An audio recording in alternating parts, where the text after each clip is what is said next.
Recording. Hey, welcome to a very special episode of America's Pop Culture Magazine, Talking Trek. I'm here, Dan Lauria, a.k.a. DC Laurie, with the one and only Christopher Matthew Michael, or whatever his middle name is, Wylde Stolly. What's up, Chris? Yes, that's right. I am a Irish Catholic, which means I have 15 names. How you guys doing? That's And I'm also here with a very, whereas Chris would be a very dear old friend, I also have a very dear new friend with me today, the one and only Charles Britto. How are you, Charles? I'm great. It just means that I'm new in age and I haven't been with you for a long, long time. Well, you know, I mean, I'm allowing for this life, past life, alternate life, mirror universes. You know, I mean, who knows? The three of us might have been commanding starships together for a very long time. Well, we did. Remember when we went back in time to save the humpback whales and find the nuclear vessels? Exactly. And we fit 2 ostriches in there just for good measure. So, Got an egg? Anyway. One of the reasons, well, there's several reasons why this is a very special America's Pop Culture Magazine. First of all, this is the first one that we're doing since I've been in the hospital with, are you ready, exhaustion, because I don't know when to sit down and shut up. Yeah. Okay. So well, this is what guests are for. Yeah. Oh, it doesn't work. Trust me. He was just on my show. Yeah, I talk just as much on his as I'm going to talk on this one. Another reason why it's so special is because for the first time, America's Pop Culture is doing a very specific theme for the entire show with 2 panelists that have been picked specifically for this topic, which is Star Trek Discovery versus, since it already got brought up, the Orville. Which one is the true Trek? Orville. Okay, what are we going to do for the rest of the hour? Okay, then.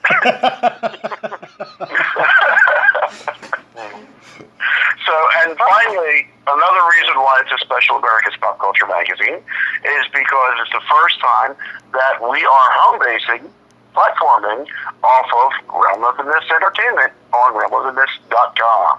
That is correct. So, welcome to the family, guys. Thank you. Again, a reference to Orville. I'm just trying to help I'm just trying to help open that jar of pickles.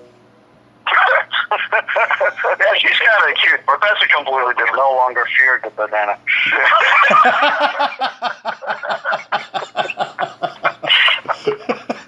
So, since we've already had 2 Orville references, why don't we just start with Orville? Guys. Okay. Before we do, can I make one suggestion? Go. That the tagline for this show when it goes up on Realm of the Mist, it's got to be not fearing the banana. It's got to be. When you do open that pickle of jars. There you go. Opening the jar of pickles with a banana. Sorry, go ahead, Dan.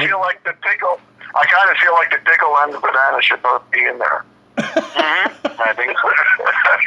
Pickled bananas? So, let's bring it back home for a second.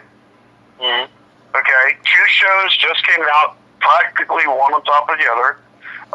It started with the Orville on Fox, and now we have Star Trek Discovery on CBS. CBS Access. Well, the first one was actually on CBS, so I'm just going to go with that. Okay. And then I'll get into why I absolutely despise CBS Access, but I'm going to let you guys talk first. So, very simple question. Which one represents the Star Trek universe better? Star Trek Discovery or the Orville? Go ahead, Charles.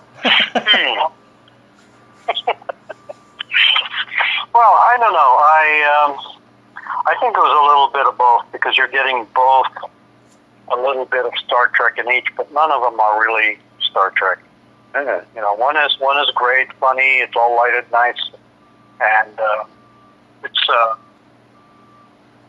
really it really works. It really works on its level, I think. And Discovery works on a different level. I heard it say that the one thing that it seems to be missing is nice people, because everybody's so rotten to everybody else. Right. And you know, I'm talking about Starfleet.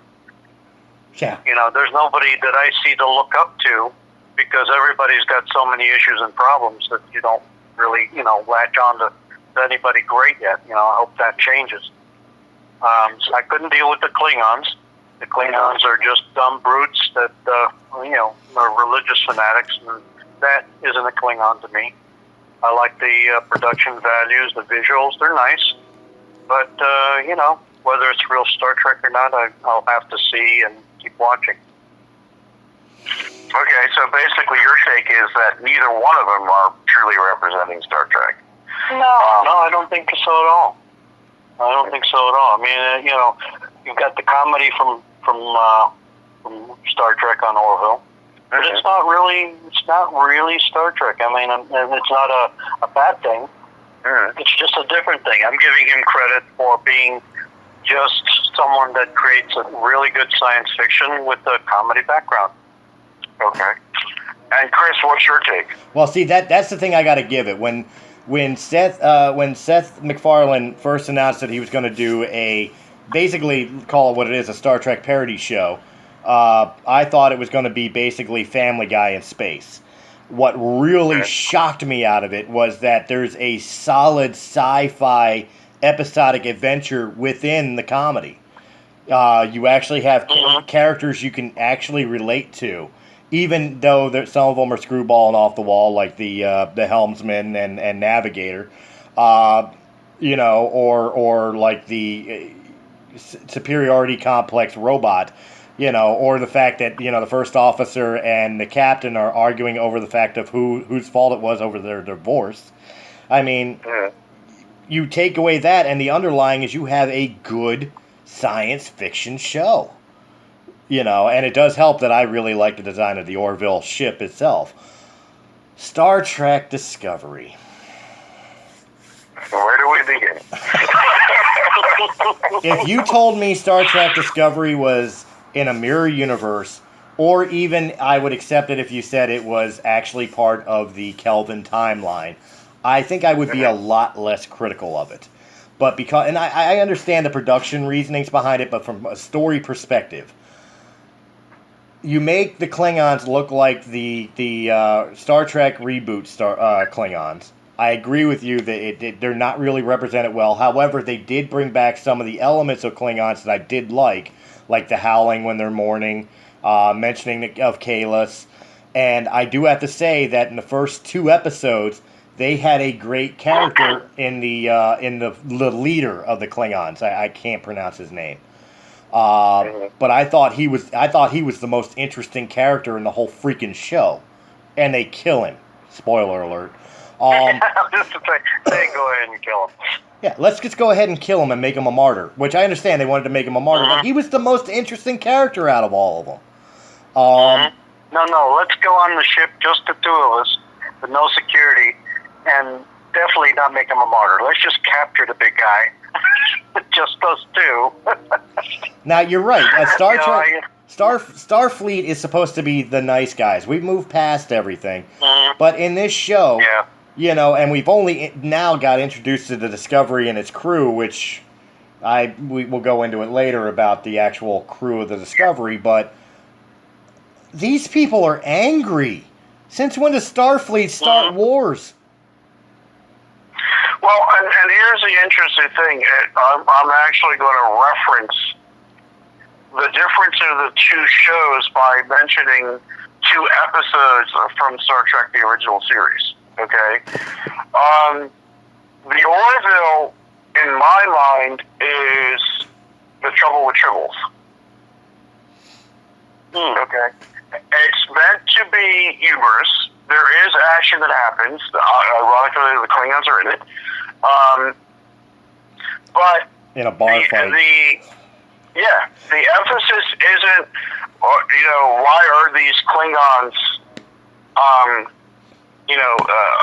here, which, I mean, they take care of that situation, obviously, in a very funny way at the end, I thought.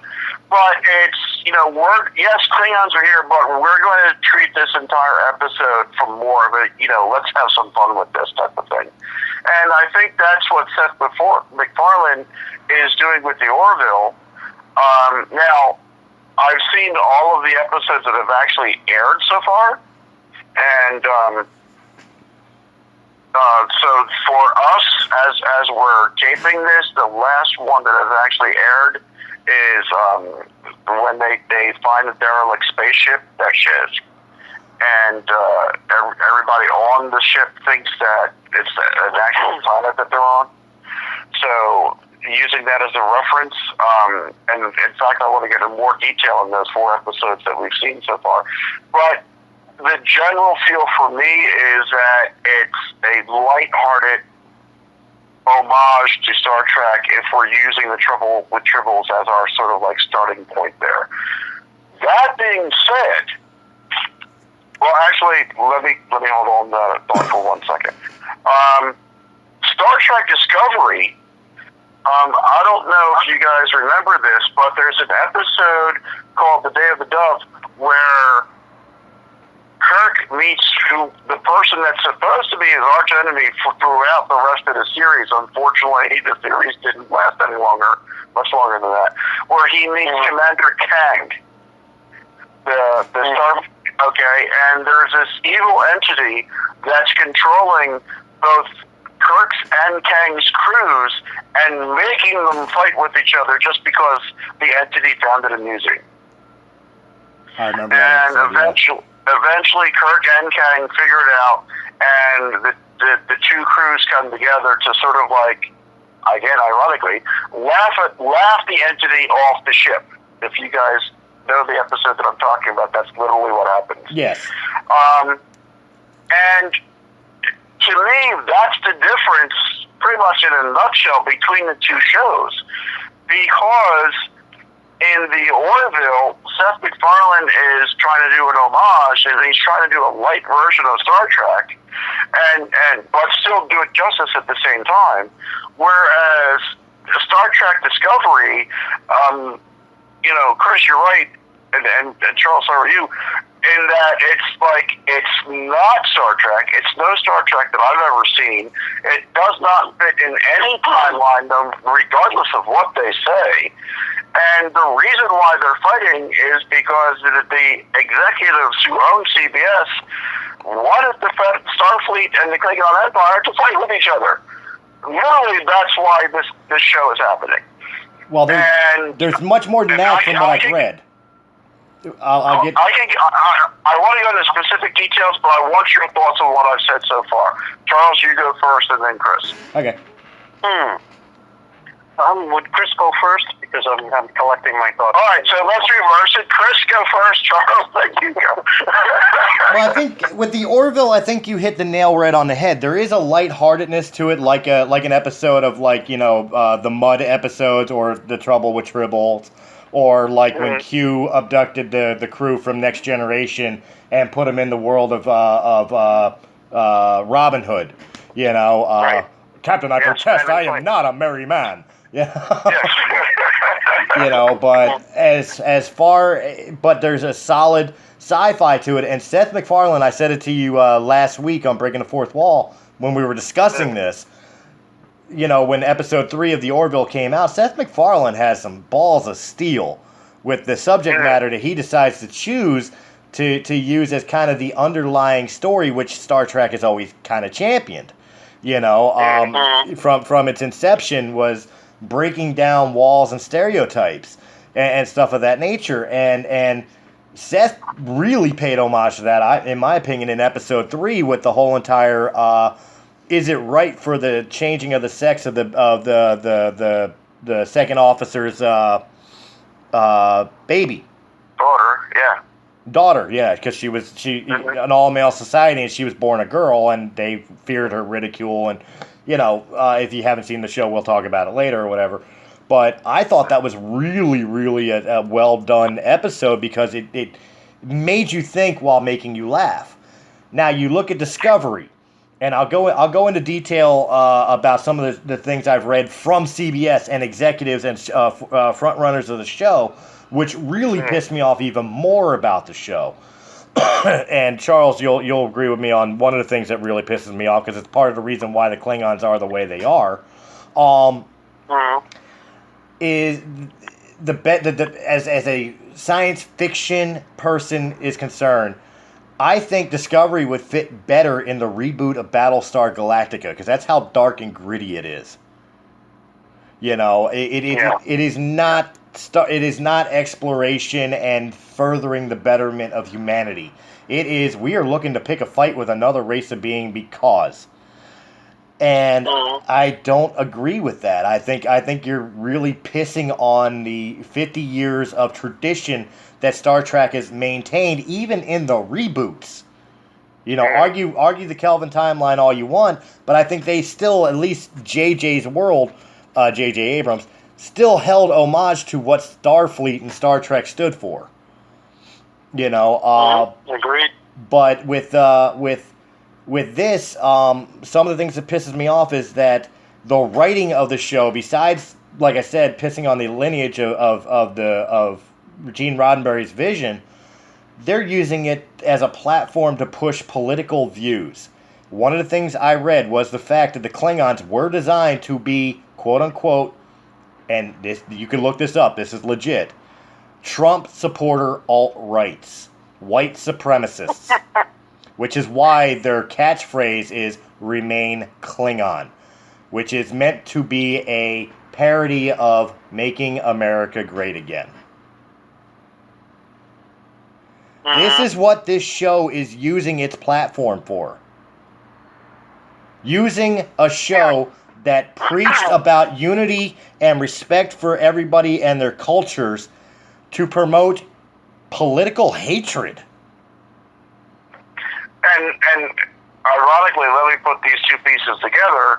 Chris, what you just said, and Charles, what you said earlier, is that they're, as you just put it, promoting hatred. And Charles, you said there's nobody to like on this show. No. It's intriguing. I mean, the character's intriguing, and you're right, it fits a lot more into Battlestar Galactica, that kind of intriguing. I'm only hoping that, like all the other shows that had growing pains, that things are going to change and realize. But it seems that the stories so far are based on committee. What can we do to make a show that's relevant to today's people?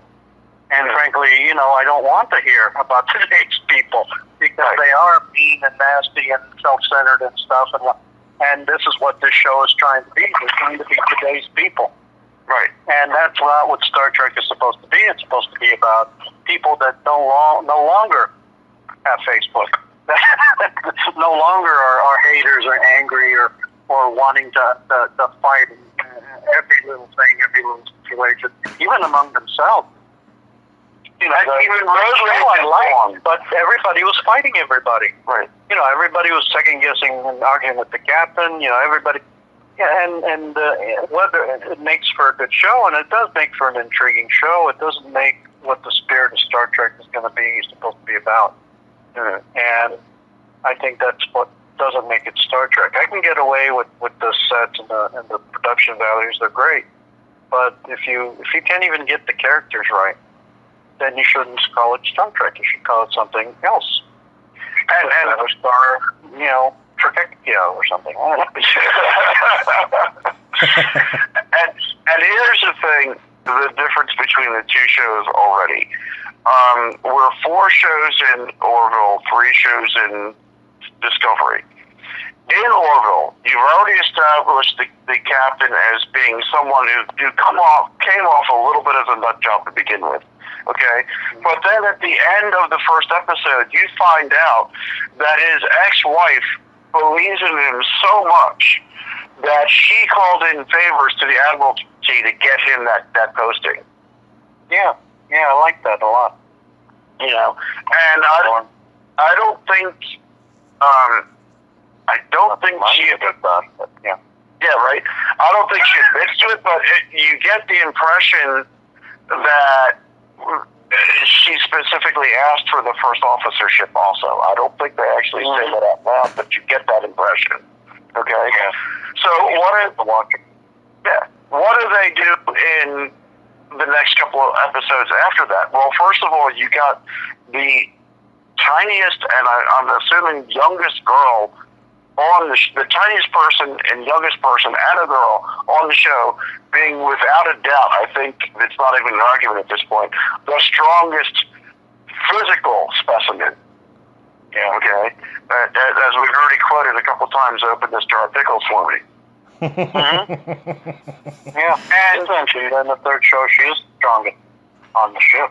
And according to her bio, she's supposed to be 5'5". I'm like, okay, if she's 5'5", as short as she looks to everybody else has to be like between 5'10" and 6 foot easy, because it seems like everybody else except for the doctor dwarfs her. Which actually lends more to the character. But what happens already in 4 episodes in, we find out that she has to become in charge of the ship, and she's going to do everything by the book. And everybody's telling her, no, the captain wouldn't leave you there, so you can't leave her there. You can't leave him there. And she doesn't buy it at first, but then eventually she realizes, you know what? Everybody's right about this. The captain left me in charge. I didn't think I could be in charge. He had faith in me, and now, the admiral's going to tell me to leave, and I'm just supposed to follow orders. The crew is right. He would find a way to save me. I'm going to find a way to save him. And instantly, you like that character. Okay? So now, because of the first officer, you wind up identifying with the captain because she had faith in him. Because of the captain, you wind up identifying with the security officer because he had faith in her. Okay? We're in an episode now where, the first officer got the shit beat out of her. Did both of you guys see the most recent episode of Orville? Yeah. I did. Okay.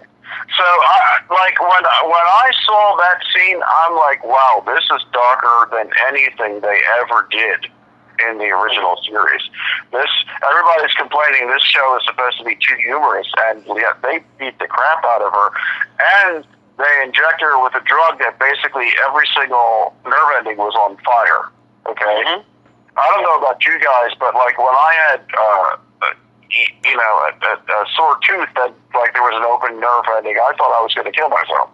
Okay, now all of hers are opened up, and basically she walks away from that, not giving up anything, not throwing the rest of her crew under the bus, nothing, and you're like, wow, this girl's incredible. Forget the fact that she what platform this is on, Realm of the Mist, right? Yeah. Okay. I'm still going to try to be clean, at least at the beginning. Forget the fact that she had coitus. I'll go Big Bang Theory with it. Oh yeah, he's gonna censor himself on coitus, but he just 10 seconds ago dropped shitting, or beat the shit out of. Okay, but I haven't dropped the F-bomb yet, so okay. I'm sure he has a bleep button somewhere. Bleep, bleep. Well, mommy, what is Dan talking about? Well, sweetheart, when a first officer and a blue alien truly love each other. Hey, if they can say coitus on Big Bang Theory, we can say it here. There you go. Do you know how hard it is to get the blue out of white vinyl? I know, right? So anyway, another reason why blue aliens are still my favorite color of aliens. But the point is, you wind up liking her because every single character, whether it be a big scene or a little scene, at this point already has gone to bat for everybody else on that ship. Would you two agree with me on that? Absolutely. Okay. Absolutely. And one of the big things that I really identified with, that in the episode that Chris was talking about earlier, where they're arguing back and forth about the moral quagmire that they were in, as far as like, okay, this is a female. In our culture, we make all females male because females are the weaker race and blah, blah. And, well, would you circumcise somebody, or would you do this, or would you do that? And it kept on going back and forth. And enough that you still, at the end of the day, say, no, I would not change my daughter's gender for anything. But it still makes you think and pause for a moment when they say, well, what would you do with a cleft palate? What would you do for a circumcision? Why are these things okay? Because it's the cultural norm for these people, but in our culture it's this, and then they keep on saying, because this is a union ship, we don't do things, that's your culture, but you're a union officer serving on a union ship, we don't do things like that here, okay? Mm-hmm.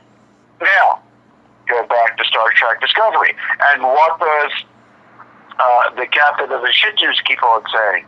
When the first officer says, fire first, the captain keeps on saying, this is Starfleet. Starfleet doesn't fire first. So basically, the captain of the Orville says, it's a union ship, we don't do that here. The captain of the Shinju says the same thing. It's a Starfleet, we don't do that here. But what's the difference between the one crew and the other? The first officer, the man's ex-wife, okay, backs him up every single time. Okay? He's the captain of the ship. I'm the first officer. I'm backing up his play. What does the first officer of the Shinzu do? These two people have been together for 7 years. That's established right in the pilot. 7 years. To use Star Trek context, that would mean that when we meet them, it's basically Star Trek Next Generation, season 7, final episode, all good things. Mm-hmm. Okay? That's the context we're using here. When Riker and Picard have been together for 7 years, and Picard finally talks Riker into getting the hell off his ship. No, that takes longer even. But it was one of the conversations they were having. Okay?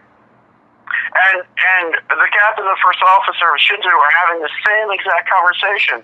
And what does the first officer do? When the captain refuses to fire on the Klingons, she tries to take over the ship. Really? That's in the pilot? Well, let's be even more critical of this. It isn't so much the fact that Michael Burnham turns around and mutinies and fires on the ship, but it came off of the advice of an established Star Trek character. It was on the advice of Sarek. Name me one time in any of the original series, any of the original 6 movies, that Sarek would ever recommend firing first. Mm-hmm.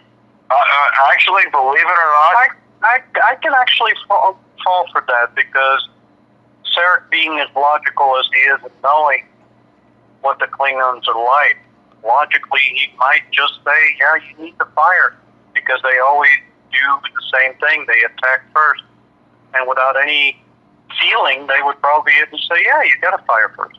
Right. Well, I mean, I actually have a precedence for it. In the second pilot of the original series, Where No Man Has Gone Before, if you remember, Kirk's best friend, because remember, he had a best friend before Spock, Lieutenant Commander Gary Mitchell. That's right, yeah. Is changed forever because of that ESP, barrier that they went through, and pretty much considers himself a god. In that, Spock goes to Kirk and says, I know he's your best friend, but you have to look at the loyalty to your best friend versus how he looks at you now. He does not look at you as his best friend any longer, or as his captain. He looks at you as a flea to be an ant to be stepped on. He considers himself a god. Okay, and basically, there's a really good line from the Avengers when the Avengers are talking about going to war against Loki and the army that he brings, and the Thor says, well, why would you have a problem? Why are you trying to make these weapons? And Fury says, because of you. And he's like, me? Asgard has no quarrel with Midgard, meaning Earth. And Fury says, well, a boot doesn't have any quarrel. An ant doesn't have any quarrel with a boot, but look how well that works out for the ant. Same thing here. Spock says, you need to kill him first before he kills all of us. So in that one context, I could see how Theric would say, you need to shoot first because that's what we had to do. Wasn't there something similar to that also in the Balance of Terror? Well, the Realmians come up on our side, and we're basically supposed to destroy them before they get to the other side and tell everybody that they can do it, that they can beat us. Did Spock say something, or was it Kirk that said something that said basically we have to end them before they get to the other side and tell everybody on their side that we're easy to go for? Was there anything about that? There is. I think it's actually Kirk's saying something effective. We can't let them get home, because if we let them get home, they're going to come back with all their forces. So they fired first. Yeah, yeah.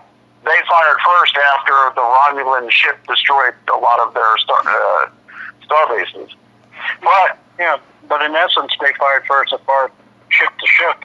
The Romulans were running and they were chasing, and they were to shoot them and destroy them before they got, to their side. So I had a hard time thinking. I'm sure there's many instances where the Starfleet did fire first, right? Especially when there's an aggressive, on the other side of it, and so no, that was totally unbelievable. We don't fire first. I think Starfleet has fired many times first, just for self-preservation. Well, no, you're right, and I will give it even to the J.J. Abrams reboot, again, going back to the first Star Trek reboot, where they get done with Nero's ship and it's getting sucked into the Red Matter's black hole, and yes, and Kirk turns around and offers the chance of if they surrender and lower their shields, they are willing to render help, and Spock was the one that actually had an issue with it. Because of the fact that, Nero destroyed Vulcan and all that. So, I mean, there are instances... What are you doing, or something like that. Yeah, it's diplomatic, Spock. I thought you would have liked it. No, not this time. But it makes... Yeah, not this time. It does make sense, but, I mean, it's in that particular instance is where I have an issue with it. And it's not really the first issue I have with this representation of Sarek. Another thing that I really have an issue with is Sarek is all like in love with Michael Burnham, as the prodigy child human adoptee that she has. But Sarek has always hated his own son for, basically being half human, even though he married Amanda, stuff of that nature. And of course Spock's decision to go to Starfleet and everything else. It wasn't until, they saved the planet in Star Trek IV, The Voyage Home, that Sarek finally turned around and admitted, you know what, I was wrong about you and your decisions. Why is he so okay with Michael Barnum's character, who is basically just a female version of Spock in a sense, or at least supposed to be, but yet held so much animosity throughout the rest of the series towards his own son, for basically the same reasons?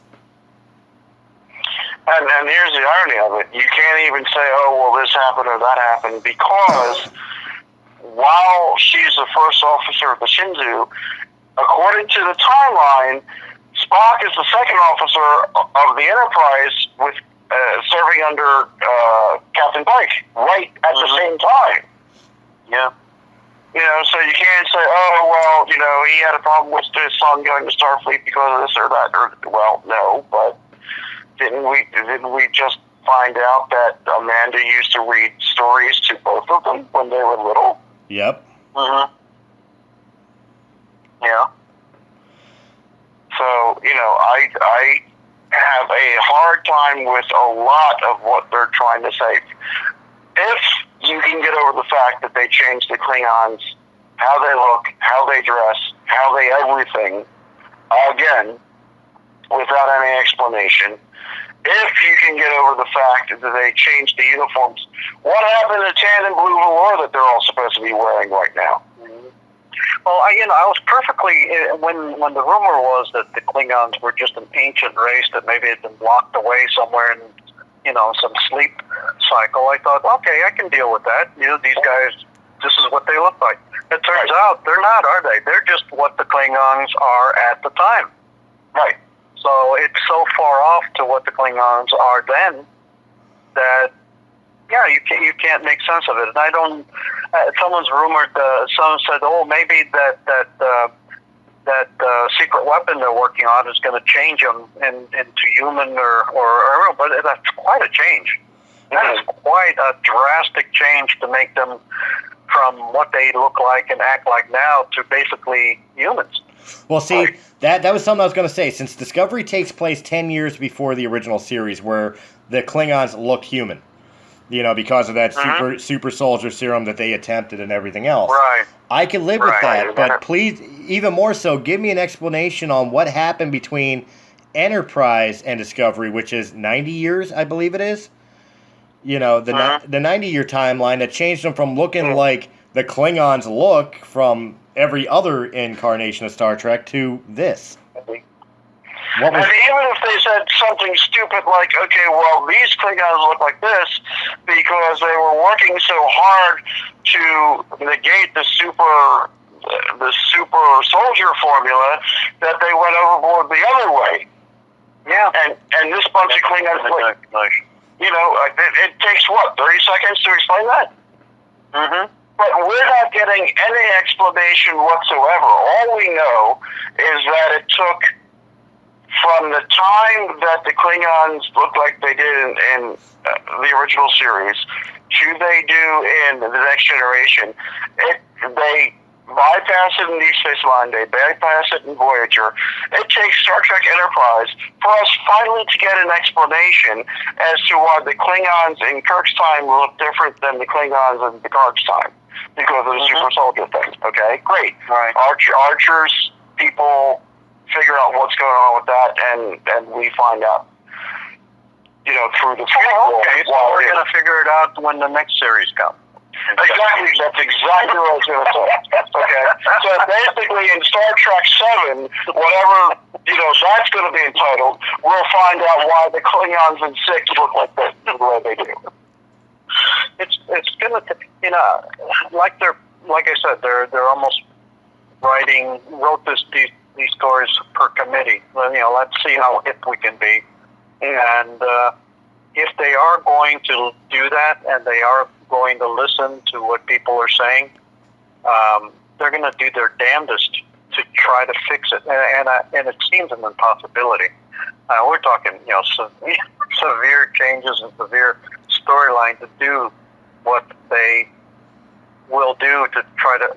I really don't think that their intention is to do that, but they might have to, just to bring it back in order with the rest of the movies and the fans and everybody else. But I think they were trying to, again, create something like a committee that's going to be watched by everybody. In fact, you know, some of my arguments with people that, you know, were screaming about the reboots, and I said, you know what? You people have been complaining about what we had for years. You complain so much, you're literally, you know, ended Star Trek for 12 years. And what did the studios do about that? They said, we're not going to bring back Star Trek to these morons. We're going to make it where everybody wants to watch it. We're going to widen the audience. And the only way to do that, bring in some young people, change the stories a little, you know, make the special effects, you know, today's special effects. people that blame, JJ for all this, they're the ones to blame. They really are the ones to blame because they set the wheels in motion to create this. And I think they are on that same aspect of, JJ made a ton of money for us with these 3 movies. I don't care what anybody says. They made more money, these 3 movies, than the old ones did. And they want to do that the same with the TV show. They want to bring it up to par where they think everybody wants to see it. And they're going to say, bye-bye, old people. Goodbye, original Trekkies. You're not enough to make a difference anymore. And, I can understand the business side of that. But I also, you need to have something that's going to appease everybody, not just a new group. And I think they could have done that with some good writers. They could have done both. Well, they could have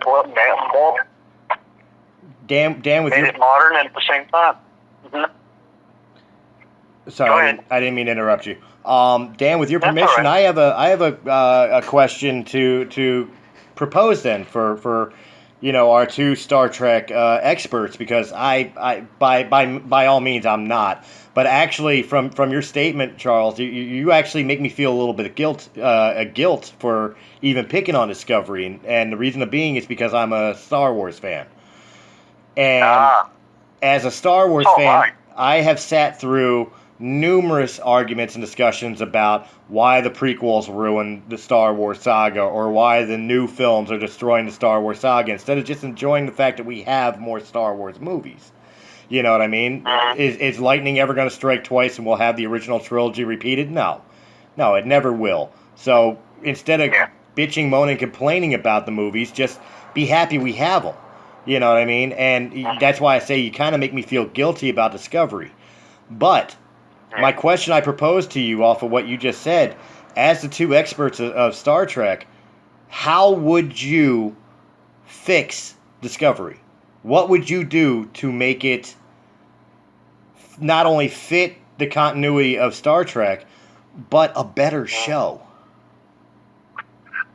They have to humanize the people and make them something we can be proud to look at. Just like we did with we were proud, of who Captain Kirk was. We were proud of Picard. We were proud of Janeway. I mean, these were incredible captains that were determined to do what needed to do, but also had a code that couldn't be broken. And as far as I see right now, it's basically like, we have codes, but we need to break them, or we need to change them, or they're just guidelines. Hint, hint. They're just guidelines. So I think you know where I went there. But to change it, they really have to bring that part of it. They can keep the characters, they can keep everything they have, except maybe do something about the Klingons. At least let them talk a little faster, be a little more intelligent, act like Klingons. They can look different, but please let them act like Klingons. Not like these brutes that talk, at 2 words a minute. They need to humanize everybody. It's possible. They can do it. They've got a good set of intriguing characters. And they can maybe, like I said, this is growing pains, and maybe after a few episodes or even the first year, they can make everybody, who knows, the captain may be looking sinister right now, but there's a final end to it that's going to make him a hero. I'm really hoping, because I want to look up to the captain. So just make everybody where you want to look up to them, where you want to go to the future, not shy away from it, because right now I don't want that future. Right. I don't want to live in that. And I'm going to reference 2 fan-made shows to give you an idea of what they could have done. There's a fan-made, I want to say, and Charles, you would know, there are 7 episodes of Star Trek Continues right now. I believe so, yeah. Okay.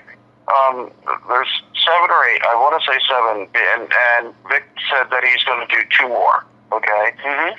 Yeah. Now, I've never got a chance to actually interview Vic, but in Star Trek Continues, they literally pick up right where they left off in the final scene of the final episode of Star Trek, the original series.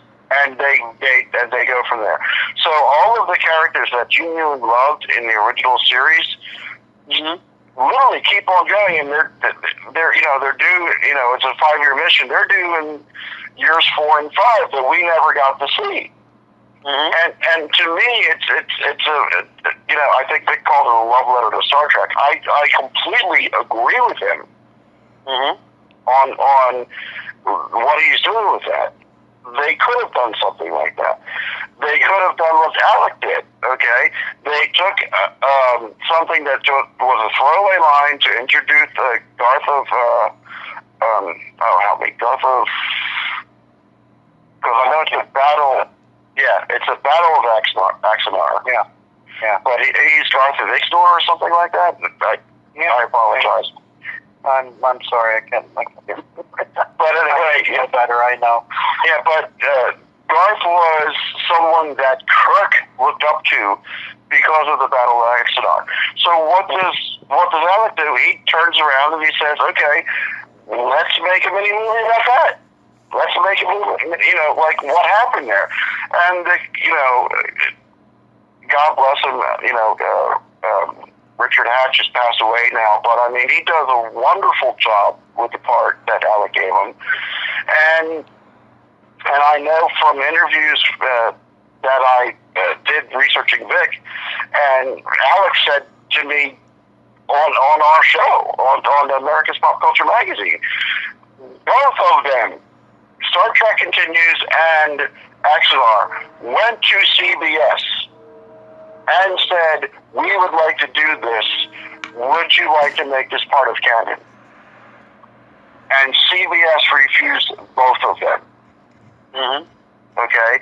Now, anybody that's listening, if you've never seen Star Trek Continues or Axanar, you don't even have to Google. Just go straight to YouTube, okay, and do a search.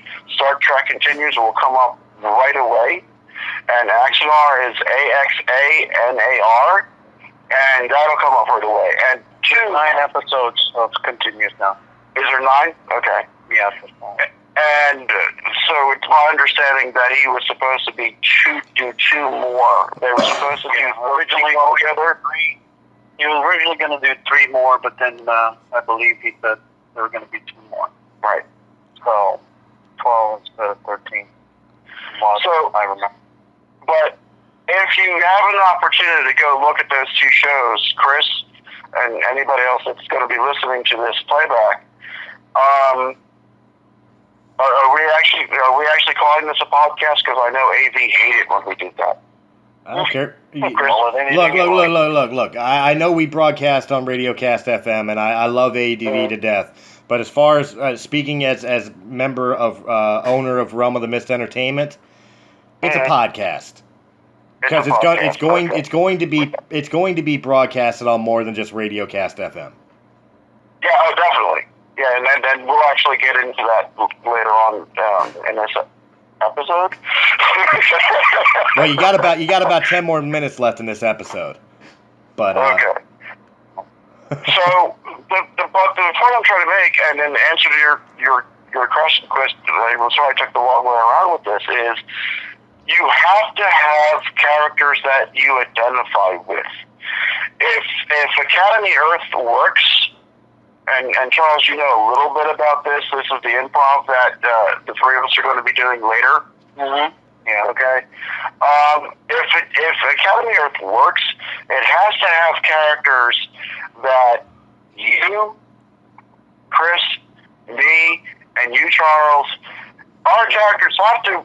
People that listen to our improv, if they don't identify with the 3 of us and everybody else, and everybody else that we bring in to do this with, it doesn't matter how well, we do the mental writing that's going to take place in the live stream improv with this. If they don't identify with any of the 3 of us or anybody else that I bring into this, no one's going to listen to the show. Okay? And I think the problem is, again, to put it in a nutshell, is in Discovery, you have Spock and you have Kirk, because think about it. Spock is being played by Sarek right now. And whether people realize it or not, Michael Burnham is really Kirk. Because who did Kirk look to for advice? Spock. Who's playing that part right now? Sarek. Okay? The problem is, there's no McCoy. Think about it. Spock's character, as likable as he was, had a lot of rough edges. Spock was very logical. He was very black and white. If Kirk said, what should we do in this situation? I have no doubt in my mind, because we brought up instances of it already. Spock would say, if it's between them and us, I'm picking us. Okay? And McCoy would turn around and said, my God, Jim, what are we talking about? We're talking about the genocide of an entire species. There has to be another way. Well, the problem is in Star Trek Discovery, they're not trying to find another way. Okay? They're not. No. So there's no likable characters. There's no moral compass. The only character I even liked a little bit that I thought was going to be some kind of role model, they've already killed off. And that was the captain of the Shinzu. And, you know, and so who's supposed to be that person? You know, the science officer literally is afraid of his own shadow. And he said in the pilot that they were bred to be like that. In fact, I don't know if this is true, but I heard while I was doing the research that the science officer was the only one to actually ever pass the Kobayashi Maru test without cheating, because he refused to go and try to save the Kobayashi Maru in the first place.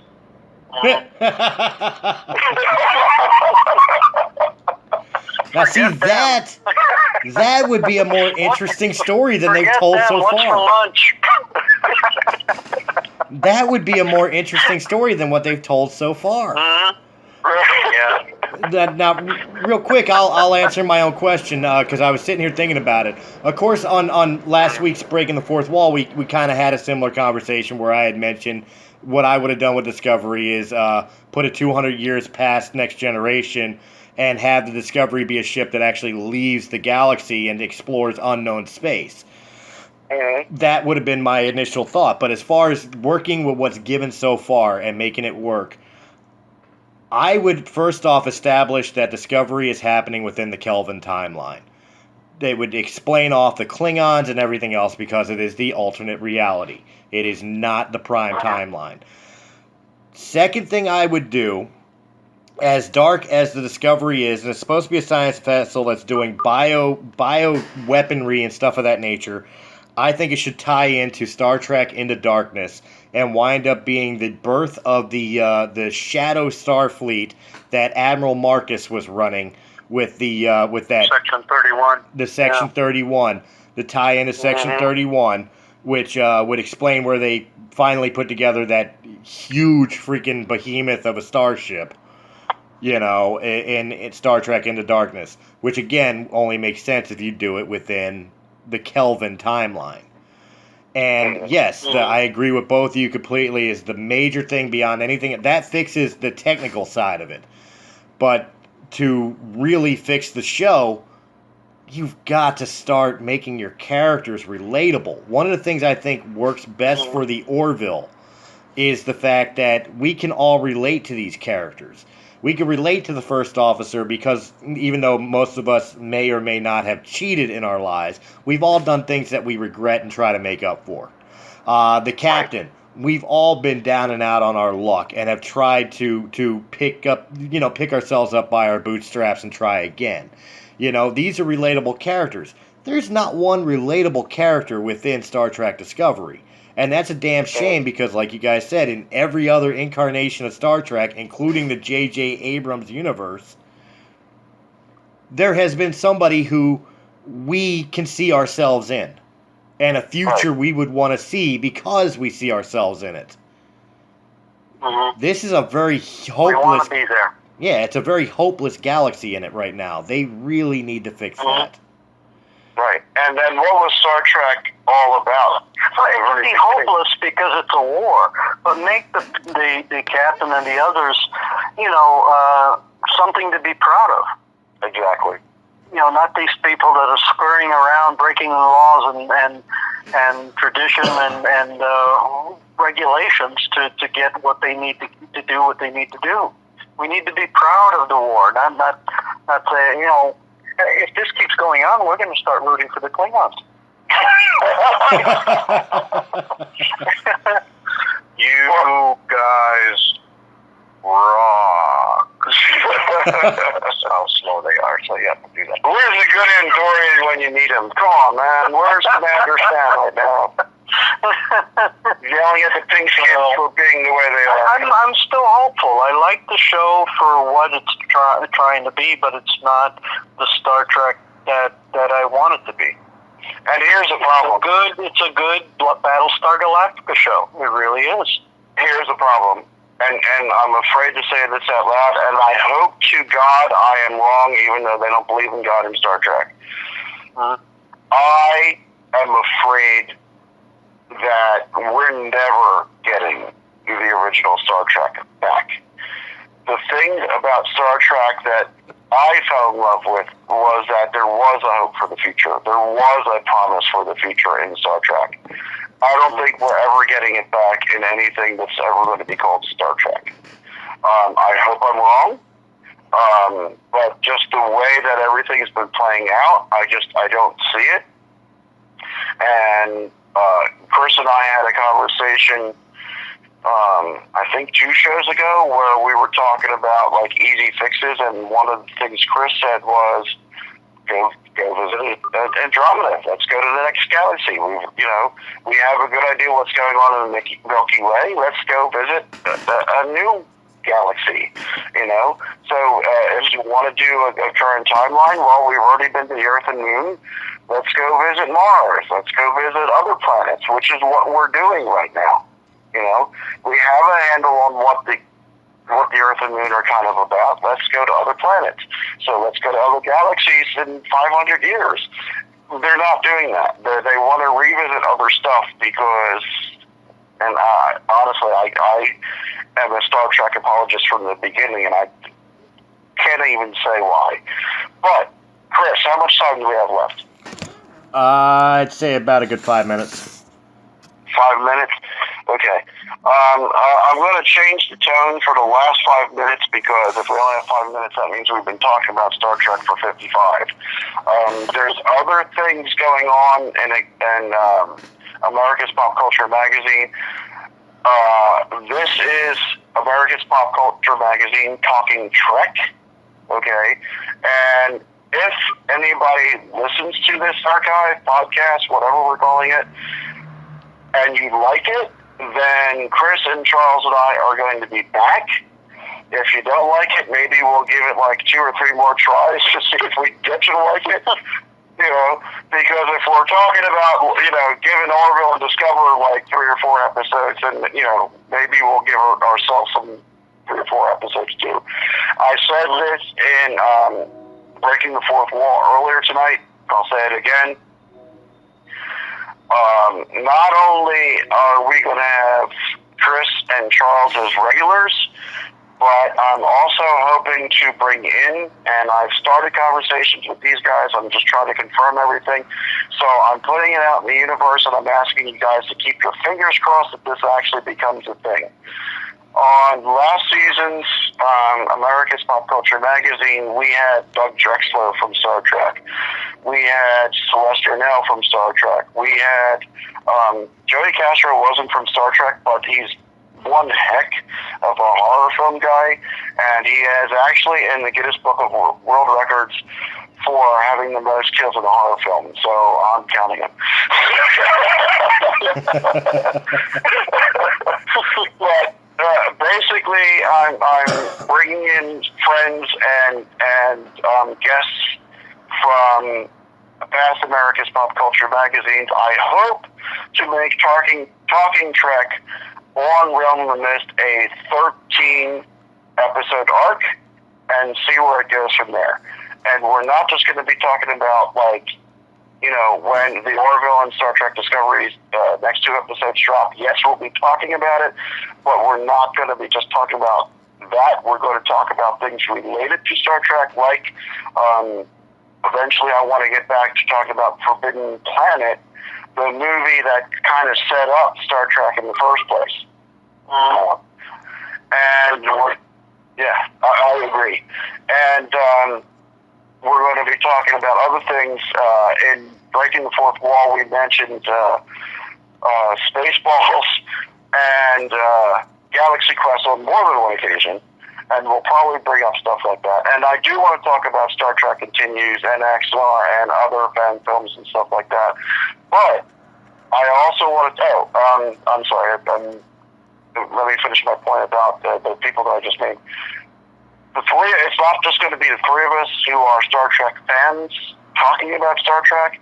I'm hoping to bring in the people that I just mentioned, hopefully maybe even Manu and maybe even Alec, and have them come in and talk about, these are people that were in Star Trek, that were heavily involved in Star Trek.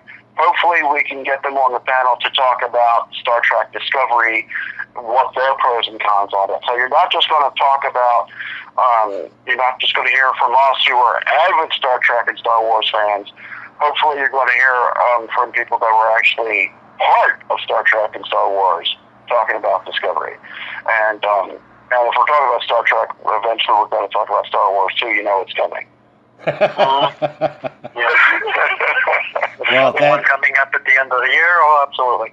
Well, we could definitely do that because, as I've done before on one of our other shows on Realm of the Myths, Star Wars Canon Library, along with Brian Miller, I could probably, when we start going into the Star Wars universe, even on this show here on America's Pop Culture Magazine, it's a very good possibility that I could bring back a special guest from the Star Wars universe that we actually interviewed, and that's Mr. Mike Quinn, who is also known as Nine Nub in Return of the Jedi and The Force Awakens.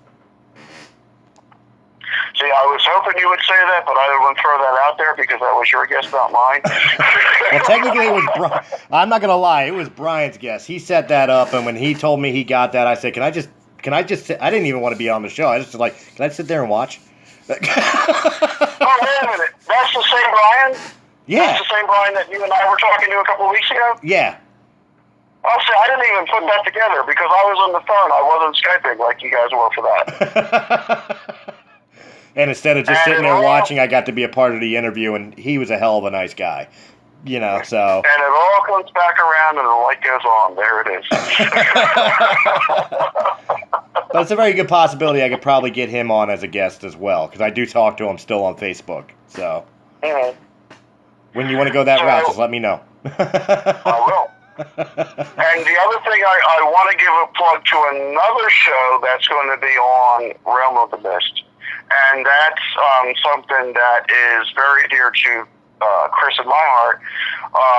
A very long time ago, back when I was in college, Chris, do not mention how long ago that was. Thank you very much. like you did with the elbow pads and Breaking the Fourth Wall earlier tonight. You're still mad I made you do math. I don't do math. That's why I do communications. Chris, Charles, and myself, and I'm honored to have Chris and Charles involved in this. When I was in college, I did a show called Academy Earth, Days and Nights of Gods and Heroes. And it was a radio drama that played on 25 college campuses in 6 different states, because yes, I do count Hawaii. That's a long story, I'll tell it sometime. With a potential listening audience of 6 million people. Okay. Basically, I found out in college that if you have enough production quality to pass a show that you're doing at your college to other colleges, they will play it because they have nothing original of their own usually. So that being said, we are going to revisit Academy Earth, and myself, Charles, and Chris are going to be 3 of the principal characters, and we're doing a radio drama with a twist. Because basically, I'm looking to eventually live stream Academy Earth so that Chris, Charles, and I are doing an improv of a sci-fi situation with knights in shining armor on a starship, basically protecting time and space and Earth from themselves and other aliens, while we try to figure out how to get from here to there. The reason why I came up with this is because one of the things that drove me crazy about Star Trek, the original series, and even more so with the prequel, The Enterprise, is that they start the show saying they got rid of racism, sexism, war, poverty, hunger, there's no need for money, everybody lives happily, doing whatever they want to do with their lives, nobody bothers anybody, blah, blah, blah, until you actually encounter an alien and then all hell breaks loose, but I'll save that for another episode. But the humans themselves get along. Well, neither in the original series or Enterprise or any of the other ones, but you would think more so in Enterprise, they don't explain how they got from here to there. How did we go from having Trump as a president, whether you like him or not like him, that's not going to be debated on this show, okay? How did we get from what's going on right now in 2017 to what's going on in 2263, which I believe is when Kirk takes over the Enterprise? So how do we go from people not even listening to each other to be able to have a conversation about why people aren't getting along to they've wiped out everything? Well, I'm not saying that the three of us and everybody else that I've mentioned, because I'm hoping to drag them into this one too, are going to be able to answer those questions. But what I'm saying is, if you listen to Academy Earth, it's going to be a live-streamed improv about sci-fi guys, like I said, all knight in shining armored up with their phaser in one hand, their lightsaber in the other, trying to save the Earth with nothing more than almost being man in boxes, except for the fact that we supposedly have starships. I'm not going to tell you tonight what's going to happen yet. I think I put a little bit of it on my Facebook. I don't know that I've updated so that you guys are going to know what Chris knows yet or what even Charles knows yet. But hopefully that's going to go 13 weeks also. So if you want to know what happens at Academy Earth and how we managed to save all of y'all from somebody who wanted to bring us back to the 70s, you might want to check out that show when it finally drops. And if you really want a history of Academy Earth, which again is the brainchild of Mr. Dan Lauria here, please stay tuned, because I will be announcing soon, not like in the next week or two, but before the end of 2018, I will be announcing the completion of the book Academy Earth, Born Another Man, which will be a prequel to the stories that we will be telling in this live-action improv role play. So keep an eye out for that. Yes, because in the role play, what I do is I tell all the characters, and Charles, you get to do this too. I basically say, when you guys are introduced, you're already introduced as people that me, as Commodore Daniel Lawgrew, already know, already trust, already consider friends. Okay? Even though the Admiralty is sometimes saying, "Are you sure about this choice?" Yes. Okay. Leave Lord Cook. You can give me what kind of character you'd like me to be, and I'll figure out a voice for it. Okay, cool. The Admiral saying, "Are you sure about this choice?" Leave Christopher Lord Cook alone. Okay. I want to do your bit, Admiral. Can I just borrow from another show that's not candy, that's a marble?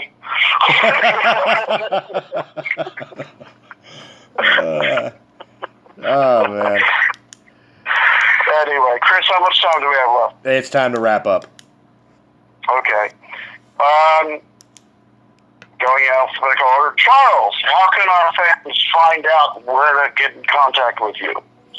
Oh, well, right now I'm kind of laying low because I'm working on several things, and I don't know which one is going to pop up yet. So I have nothing to post yet. So, I will keep you informed, but right now, aside from my, the Pirate Facebook page, I'm still working on all that. But basically, I guess that's all we can find. The Picard, the Pirate group, Star Trek group.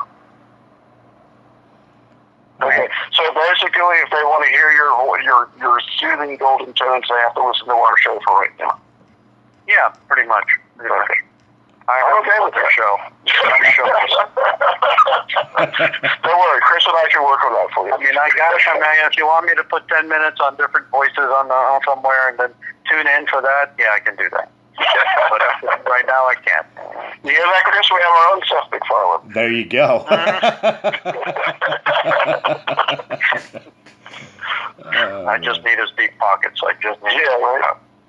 All right. And the guy that's producing our show tonight, Mr. Chris Dolly, where can people get hold of you? Well, if you want to contact me that badly, you can find me on Facebook under Christopher Michael Stolley.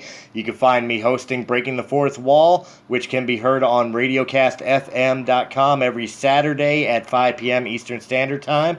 You could also find us on Realm of the Mist Entertainment on YouTube, as well as realmofthemist.com for all your entertainment podcast needs. Well done. Thank you. All right. Wow, And radio voice. I know. I've got a face for radio. For anybody who actually wants to try to get a hold of me for God knows what reason, because I'm on enough shows as it is, you can usually finally track me down on Facebook, Dan Lauria. I'm not the guy from the Wonder Years. I'm the guy from America's Pop Culture Magazine. So basically, I'm the one without the hair. Okay? So Facebook, Dan Lauria, DanLauria. Besides America's Pop Culture Magazine on now Realm of the Mist and other places to be mentioned later. Yes, we're saving that for later. And Academy Earth, which I just kind of told you a little bit about tonight, but we'll have more teasers and spoilers for that next episode. I am also guesting on, take a deep breath, Breaking the Fourth Wall with Chris Stolley, Behind the Scenes with Joey Maz, and Top Rope Radio with John Linder. Look them up, you'll find them. It's too much to try to explain now. And eventually, hopefully, I will sleep at some point. I gotta be fair. I think at this point, 3 episodes in, you're no longer a guest on Breaking the Fourth Wall. You're just one of the panel. And so there it is.